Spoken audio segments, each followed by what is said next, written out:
जब इंसान के अंदर से इंसानियत खत्म हो जाती है, जब पुलिस का खौफ निकल जाता है, तब संसार से मोह नहीं रह जाता, तो वो बन जाता है क्रिमिनल और जुर्म की दुनिया में अपराध के काले पन्नों पर अपना नया अध्यायकार बनवा लेता है, जिसका पता कई अपराधों से गुजरते हुए आखिर जेल में होता है। जुर्म के अनोखे अफसाने, हैरतअंगेज और खौफनाक वारदात की खून से सनी तस्वीरें, काले कारनामों की कहानियां जो आपके रोंगटे खड़े कर देगी। लेकिन हमारा मकसद सनसनी फैलाना नहीं, बल्कि आपको सावधान करना है कि कहीं कातिल आपके आसपास तो नहीं। तो आज भी हाजिर हूं मैं संदीप निरंजन सरकार, सनसनी से भरी कई वारदातों के किस्सों को लेकर, जो कराएंगी आपको सच से रूबरू और कराएंगी दुनिया की सच्चाई से आमना सामना। हम आपको दिखाएंगे जुर्म से जुड़ी हर खबर, क्योंकि आपके हर तरफ घूम रहे हैं क्रिमिनल। तो हो जाइए तैयार और खोल लीजिए अपने आंख और कान।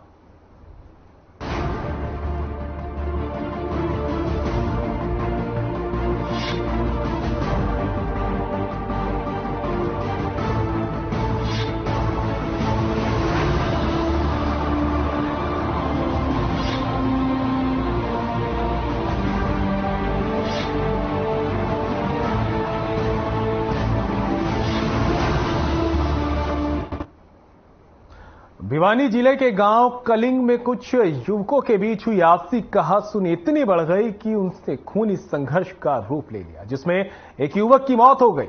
मृतक एक प्राइवेट कंपनी में काम करता था और एक दिन पहले ही अपने घर आया था, लेकिन ऐसा क्या हुआ कि कहासुनी की नौबत मारपीट तक आ गई। देखिए रिपोर्ट।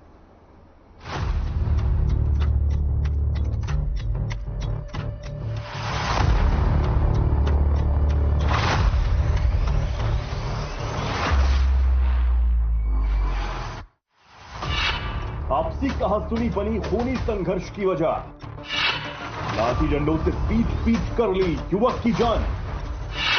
पुलिस से परिजनों ने लगाई न्याय की गुहार। जानकारी के मुताबिक गांव कलिंगा निवासी नवीन की गांव के ही कुछ युवकों के साथ आपसी कहासुनी हो गई थी। इस दौरान यह कहासुनी इतनी बढ़ गई कि आरोपी युवकों ने लाठी डंडों से पीट पीट कर नवीन को मौत के घाट उतार दिया। परिजनों का आरोप है कि लड़ाई झगड़े के चलते नवीन की हत्या की गई। मृतक नवीन के मामा जयप्रवेश ने बताया कि नवीन एक प्राइवेट कंपनी में काम करता था। वो एक दिन पहले ही घर आया था। नवीन का कुछ युवकों के साथ झगड़ा हो गया था। साथ ही आरोपियों ने लाठी डंडों से पीट पीट कर नवीन की हत्या कर दी। परिजनों ने अब पुलिस प्रशासन से न्याय की गुहार लगाई है। ये जो हादसा हुआ जिस लड़के के साथ, वो मेरा भतीजा है, बड़े भाई प्रहलाद सिंह का बड़ा लड़का है। गाँव के 3 लोगों ने उसके साथ मारपीट करी, जिससे ज़्यादा उसको चोटें आने की वजह से थोड़ी देर बाद उसने दम छोड़ दिया और वो एक्सपायर हो गया। क्या नाम था जी? कितनी उम्र लड़के का नाम नवीन था। उम्र जो है 29 साल के आसपास है उसकी। ठीक है, मैरिड था? अभी नहीं, अभी शादी नहीं हुई उसकी। क्या काम किया करता था? वो प्राइवेट ट्रांसपोर्ट वगैरह में काम करता था। तो अभी गाँव आया हुआ था पिछले 14 तारीख से। तो कल ही मतलब उसका कोई झगड़ा हुआ है उससे। तो उन्होंने आके उसको जब मारा है, तभी हमारे को पता चला से हमको भी ऐसे गाँव के युवक उसको मार के गए, डंडों से लाठियों से जो भी है, मुक्कों से, बात से, कुओं से, तो सुहा जो बर्फ काटने वाला उससे मुझसे वार किया हुआ था। क्योंकि मैं अभी मोर्चरी में गया था, तो मैंने उसको वो वार देखे थे जिस मतलब कदर उसको मारा गया दे रहे नहीं। वहीं इस बारे में मामले की जांच कर रहे एएसआई दशरथ ने बताया कि उन्हें सूचना मिली थी कि नवीन नामक युवक की हत्या कर दी गई। इसके बाद वे मौके पर पहुंचे, साथ ही जांच शुरू की गई। फिलहाल परिजनों के बयान के आधार पर मामला दर्ज कर जांच शुरू कर दी गई है। जल्द ही आरोपियों को गिरफ्तार कर लिया जाएगा। मध्य रात्रि चौकी बुलाने से सूचना प्राप्त हुई कि नवीन पर आदिवासी तेलंगा लड़ाई झगड़ा में मेडिकल के कारण सरोवर अस्पताल भिवानी पहुंचा है। मृतक के पिता बलाद के बयान के ऊपर मुकदमा नंबर 423 धारा 302 IPC दर्ज रजिस्टर किया गया। कार्रवाई जारी है। जो प्राथमिक जांच में क्या मिला? नामजद किया हुआ है। नामजद आरोपियों को जल्द गिरफ्तार किया जाएगा। फिलहाल मामले की जांच में तो पुलिस जुटी हुई है, लेकिन सवाल ये है कि क्या लोगों में धैर्य इतना खत्म हो चुका है कि कहासुनी भी अब सीधा मारपीट और हत्या तक में तब्दील हो जाती है।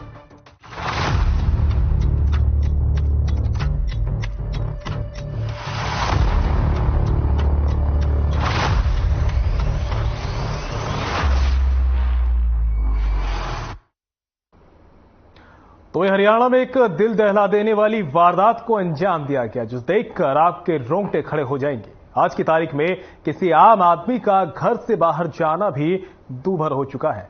हरियाणा में अगर आप घर का राशन लेने भी जा रहे हैं तो 1000 बार सोचकर घर से बाहर निकलेंगे, वरना जान से हाथ धो बैठेंगे। हम आपको डरा नहीं रहे, आपको चौकन्ना कर रहे हैं, क्योंकि ऐसी ही एक वारदात हुई है जिसे सुनकर आप भी सन्न रह जाएंगे।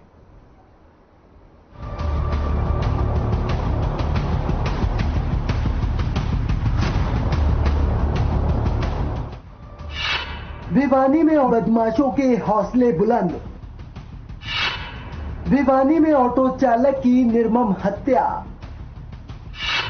सिर पर ईंट मारकर की निर्मम हत्या, हत्या कर सड़क किनारे फेंका शव। बदमाशों में नहीं रहा पुलिस का खौफ।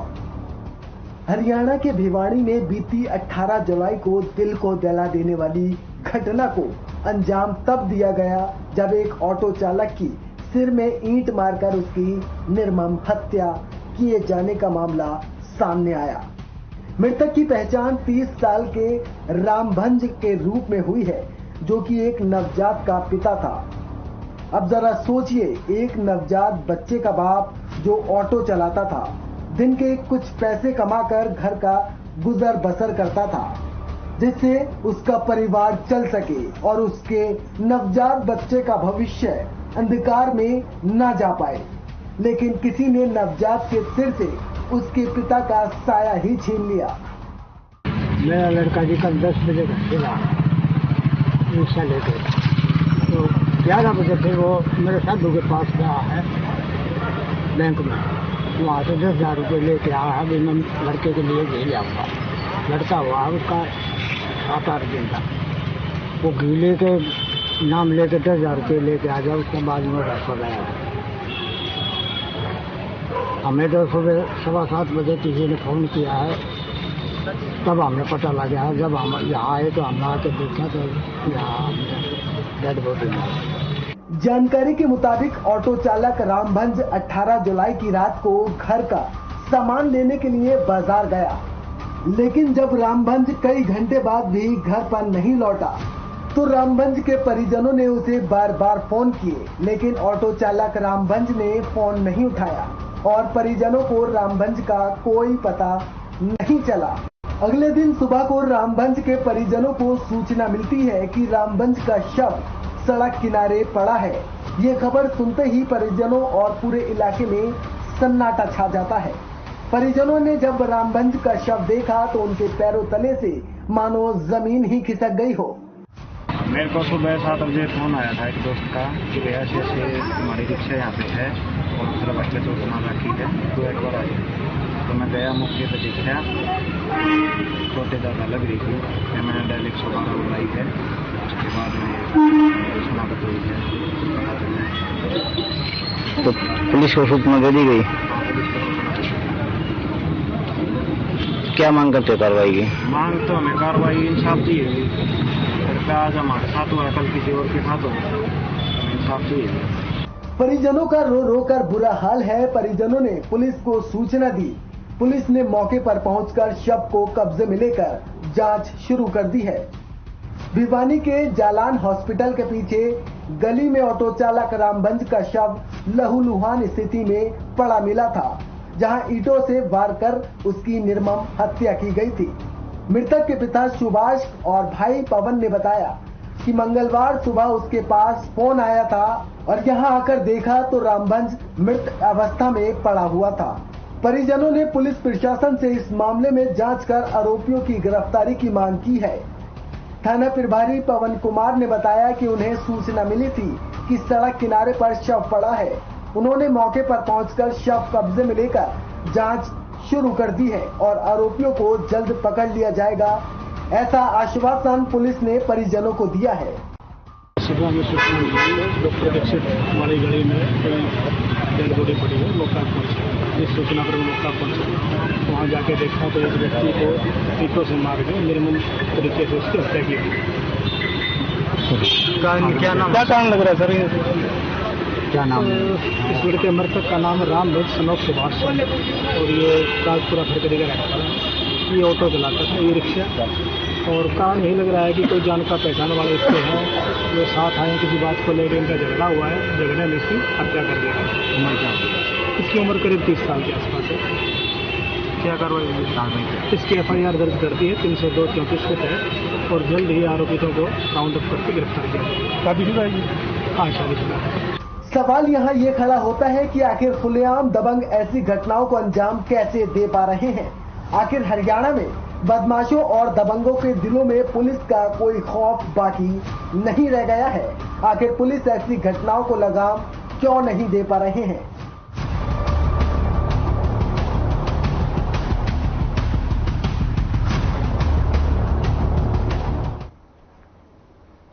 और अब फरीदाबाद से आपको एक खबर बताते हैं, जहां एक विवाहिता की मौत की खबर ने परिवार को हिलाकर रख दिया। 5 महीने पहले महिला की धूमधाम से शादी की गई थी। परिजनों ने ससुराल वालों पर उनकी बेटी को प्रताड़ित करने के आरोप लगाए हैं। क्या है पूरा मामला, ये रिपोर्ट देखिए।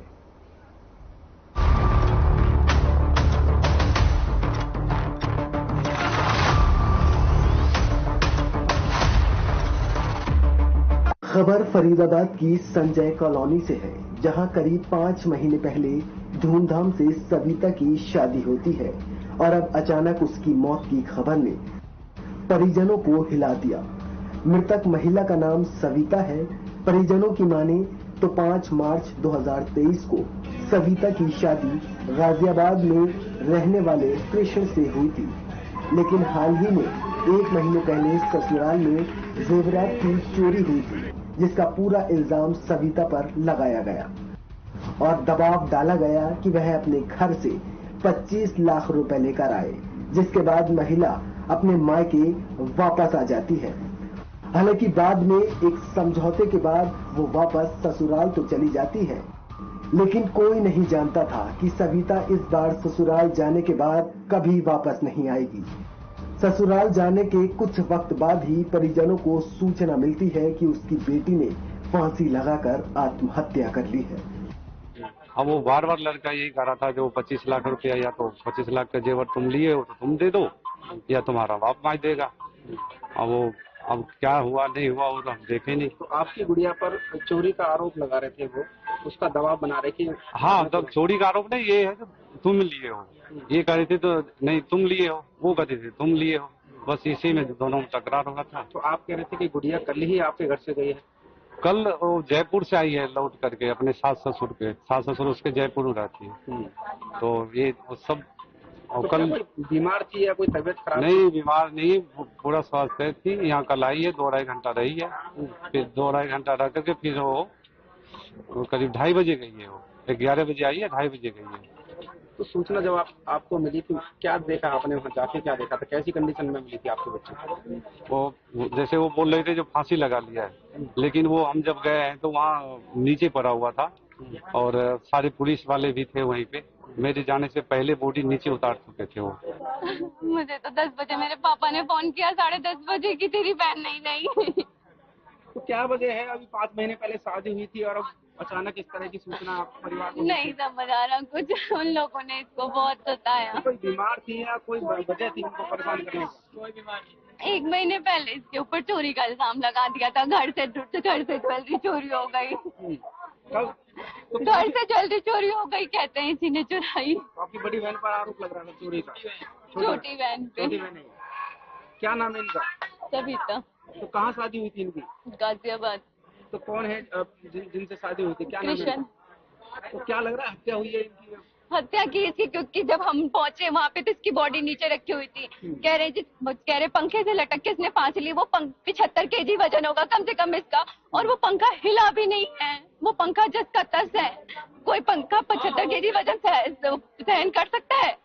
वहीं मामले की गंभीरता को देखते हुए क्षेत्रों के निवर्तमान पार्षद भी स्थानीय लोगों के साथ मृतक के घर पहुंचे, जहां उन्होंने पुलिस से बातचीत करके जल्द कार्रवाई करने की बात कही है। साहिबाबाद थाना है गाजियाबाद के अंदर जी, उसमें ये मामला हुआ है। हमारे यहाँ की बेटी है और बेटी को ससुराल पक्ष ने गला घोंट कर उसकी हत्या कर दी है। उसमें वहाँ के जो थाना है साहिबाबाद का, उसमें मेरी आईओ से कंसल्ट हुई है फोन पे। उसका कहना है कि 304(20) में FIR के अंदर दर्ज करी है और जो लड़की का जो पति है उसको पुलिस ने अरेस्ट कर लिया है। उसमें जो लड़की के ससुराल पक्ष है उसमें ननद या उसके अन्य जो भी है नाम स्वार्थी और कई सारे सदस्य जो ऐड है वो अभी है पुलिस ने अपने कैप्चर नहीं किए हैं, वो भी बाहर है मामले से। तो जी कह रहे 5 महीने पहले शादी हुई है और ना कोई ऐसी कोई बीमार थी। देखिए दहेज को लेकर ये चल रहा था मामला और इस परिवार में इस बिटिया को लगातार दहेज को लेकर पीड़ित किया जा रहा था लगातार बार बार, और आज वो परिवार इतना नीचे गिर गया कि उस बेटी के साथ उन्होंने जो कि उस परिवार की सारे काम सारे बर्तन सारे जो कि एक परिवार में एक बेटी अपना जो भूमिका ससुराल के अंदर निभाती है बड़े अच्छे से वो कार्य कर रही थी वहां पर वो दहेज के लालची जो लोग थे उन लोगों ने उस परिवार उस बिटिया के साथ जो अन्याय किया। गाजियाबाद में साहिबाबाद थाना है उसके अंदर ये मामला है, तो पुलिस ने कार्रवाई करी है उसमें।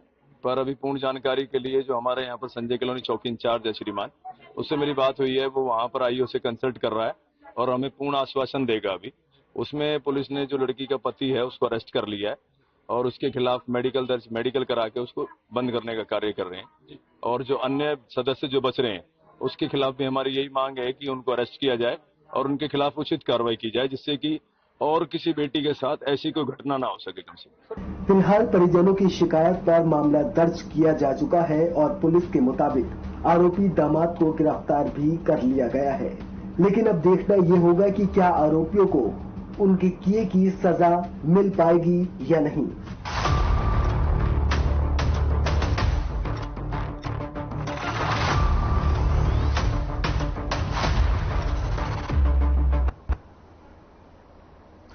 तो वहीं भवानी खेड़ा के गांव अलकपुरा में संदिग्ध परिस्थितियों में एक महिला की मौत से सनसनी फैल गई। बताया जा रहा है कि महिला की शादी 17 साल पहले हुई थी और उसके 2 बच्चे भी थे। फिलहाल पुलिस मामले की गंभीरता से जांच कर रही है।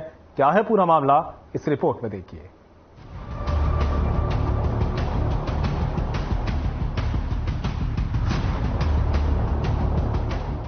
खबर भवानी खेड़ा से सामने आई है, जहां 17 साल पहले एक महिला की शादी होती है और अचानक उसकी मौत की खबर मिलने से सनसनी फैल गई। खबरों की माने तो मृतक महिला के पति के किसी और महिला के साथ अवैध संबंध थे, जिसे लेकर आए दिन दोनों के बीच वाद विवाद होता था। वहीं मृतका के भाई के मुताबिक आरोपी जीजा ने लड़ाई और झगड़े से तंग आकर उसकी बहन को मौत के घाट उतार दिया। आज सुबह सूचना मिली कि अलकपुरा गांव में किसी महिला की हत्या कर दी गई, जिस पर मौके पर पहुंचे, वहां मौके की जांच की गई, जिसमें महिला सुमन नाम है जिसका, उसकी करीब 17 साल पहले शादी हुई थी और उसके 2 बच्चे हैं। बड़ा बेटा 16 साल का है, छोटा बेटा करीब 10 साल का है, जिसके इसके पति पर किसी महिला से अवैध संबंध होने के आरोप लगाए गए। उसी को लेकर इसके परिवारजनों ने आरोप लगाए और उसके भाई के बयान पर अभियोग 302 दर्ज किया गया। पुलिस किस तरह की जांच में जुटी हुई है? पुलिस आत्महत्या और हत्या दोनों की तरफ से जांच कर रही है। प्रथम दृष्टया जो जांच में आया है उसमें, और जो आगे पोस्टमार्टम रिपोर्ट आएगी उसके आधार पर ही आगे की कार्रवाई करेगी। आपको बता दें कि मृतक महिला की उम्र करीब 38 साल थी और उसके 2 बच्चे हैं, लेकिन अभी तक मामले का पूरी तरह से खुलासा नहीं हुआ है। लेकिन पुलिस अब मामले की हत्या और आत्महत्या दोनों ही तरह से जांच कर रही है। इसके भाई और इसके पिता ने किसी महिला के साथ, संदीप जो इसका पति था, उसके किसी दूसरी औरत से अवैध संबंध थे और उसी को लेकर के आरोप लगाए गए हैं कि तंग और परेशान करता था और उसमें इसकी हत्या की गई। नहीं, शरीर पर महिला के कोई चोट पे निशान नहीं थे। बाद में पोस्टमार्टम रिपोर्ट के बाद ही आगे कोई हो पाएगा कि इसकी हत्या की गई है या आत्महत्या की गई। अभी किस तरह का मामला दर्ज किया है? अभी हत्या का, उसके भाई के बयान पर हत्या का अभियोग दर्ज किया गया। हालांकि अब देखना ये होगा कि ये हत्या और आत्महत्या में उलझी इस गुत्थी को पुलिस कब तक सुलझा पाएगी।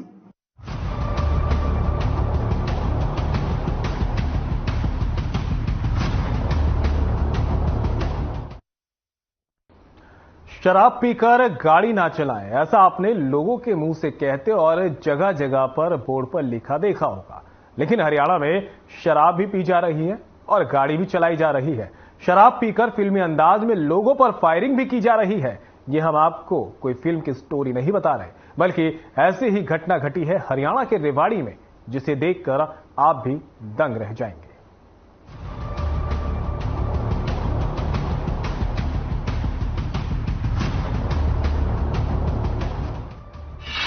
एक्सीडेंट कर बदमाशों ने की फायरिंग। सरेआम फायरिंग करने वाले आरोपी गिरफ्तार। शराब के नशे में धुत थे दोनों आरोपी। चंद घंटों में पुलिस ने आरोपियों को पकड़ा। रेवाड़ी दिल्ली रोड पर एक गांव पड़ता है हांसाका। वहां एक शराबी कार चालक ने अपनी कार को लेकर पहले बिजली के पोल में जा भिड़ा और फिर मकान में कार से टक्कर मार दी, जिसका विरोध करने पर मकान मालिक पर ही 2 राउंड फायरिंग कर दी। आपको पूरा मामला बताते हैं। दरअसल गांव हंसाका के निवासी हैं संजीव यादव, जो फिलहाल रेवाड़ी शहर में रहते हैं। सोमवार की सुबह करीब 3 बज रहे थे और स्विफ्ट कार उनके गांव में आती है और सीधा बिजली के पोल और मकान को टक्कर मारकर क्षतिग्रस्त कर देती है। जैसे ही ये घटना संजीव की माता ने देखी तो वो फौरन उसकी जानकारी संजीव को देती हैं, जिसके बाद संजीव सीधे गांव पहुंचते हैं तो देखते हैं कि कार चालक और उसके बगल वाली सीट पर एक शख्स बैठा हुआ था। संजीव ने मौके पर पहुंचते ही सबसे पहले कार चालक और उसके साथी दोनों को कार में बैठाकर पुलिस थाने ले जाने की कोशिश की तो आरोपियों ने फायरिंग कर डाली। 2 राउंड फायरिंग हुई। फायरिंग में एक गोली संजीव के हाथ में लगी तो दूसरी कंधे को छूती हुई निकल गई। गोली चलने के बाद मौके पर हड़कंप मच गया।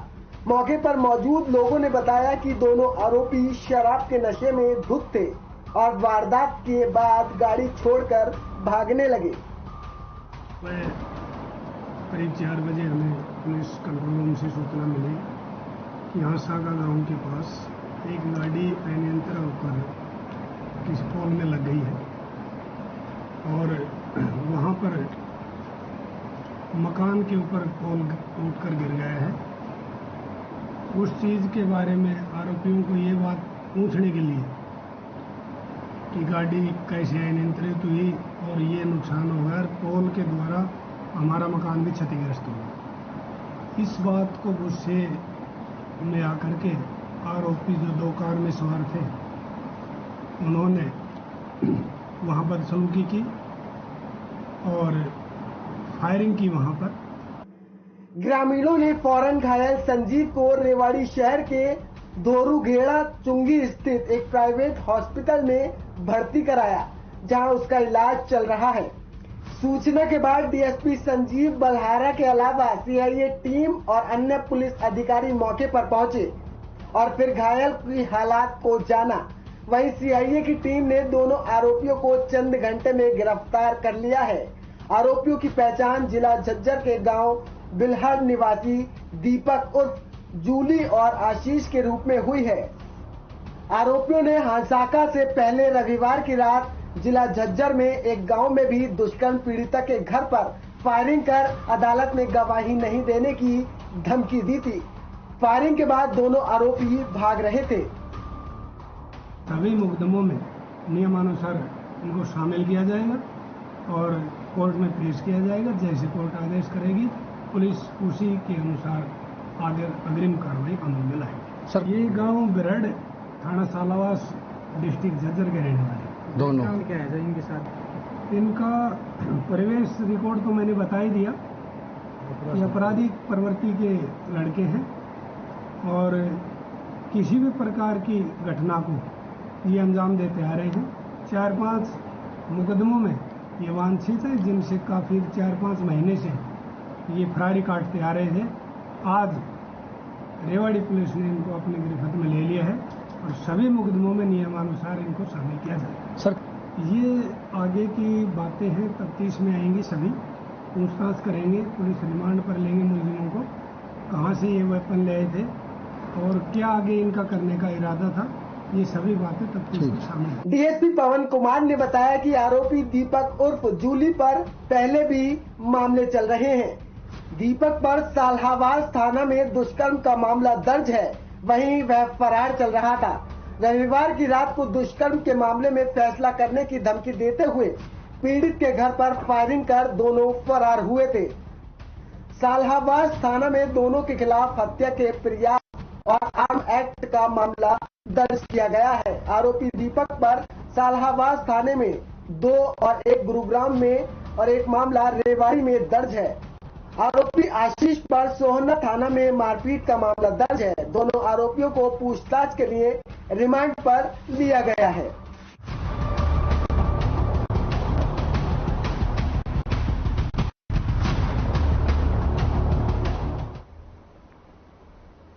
तो देखा आपने किस तरह से बदमाश शातिराना अंदाज में अपराध की वारदात को अंजाम देते हैं और मौके से फरार हो जाते हैं। हमारे इस खास कार्यक्रम का मकसद आपको डराना नहीं था, बल्कि आगाह करना था, क्योंकि हो सकता है कि कोई बदमाश दोस्ती और अपनेपन का चोला पहनकर आपके आसपास ही घूम रहा हो। तो सावधान रहिए और ऐसी ही वारदात भरी कहानियों के लिए देखते रहिए हमारा खास कार्यक्रम क्रिमिनल।